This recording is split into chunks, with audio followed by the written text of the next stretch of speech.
waxa uu ka mid ahaa qaadi Abuubakar al-Baaqilaani culimmada muslimiinta qarnigii afraad ee hijriga, xilligii ay jirtay dowladda Cabaasiyiinta iyo dowladdii Buwayhiyah ee maamuli jirtay Ciraaq badankeeda. Waxaana caan ahaa oo la wada yaqaanay aqoonta iyo garaad badnida Abuubakar al-Baaqilaani, waxa uuna doodo la galay Mu'tasilada iyo qaar kale oo ka mid ah kooxaha dhunsan.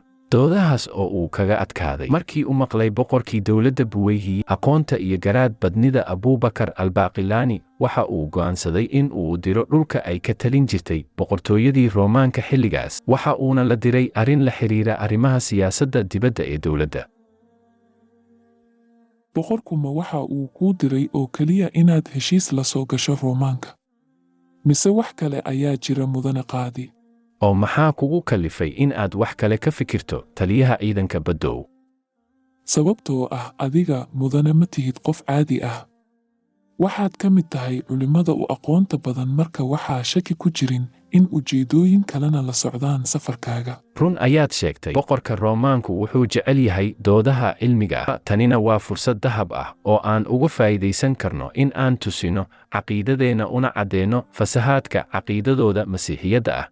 allaha ku garab galo qaadiga muslimiinta. waxaan maqlay in xiddigiyaashu ay yidhaahdeen safarkaagan waxa uu noqon doonaa mid khayr wata. xataa adiga miyaa hadalkaas khiyaaliga ah ku hadlaya? faalku diinta islaamka shaqo kuma laha. waxaa maqana ee qaybka ah ma oga alle mooye iyo cidda uu idankiisa ogeysiiyo rusushiisa. adiguna walaalkayga muslimka ah waxaad ogaataa in sharka iyo khayrkuba ay yihiin qadar eebbe. meerayaasha iyo xiddigaha toona midna wax kama oga arrimahan oo kale. albaaqilaani markii uu yimid qasriga boqorkii Roomaanka oo uu isu diyaariyey in uu la kulmo boqorka, ayaa waxaa dhacday arrin la yaab leh. raali ahow mudane qaadiga muslimiintow. boqorka lama kulmi kartid ilaa aad cimaamada aad xihan tahay iska siibto, sidoo kalena dharka noocaan ahna iska beddesho oo aad kabahana iska siibto.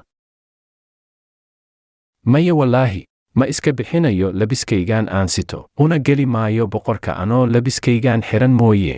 haddii kalese hoo qaad warqadaan ha akhriye. ana jawaabta ayaan ku sugayaa halkan. laakiin waa maxay dhibku? sharcigeenna iyo caadooyinkeenna ayaa sidaa ah. dhegayso wasiirka boqorkow, waxaan ka mid ahay culimmada muslimiinta.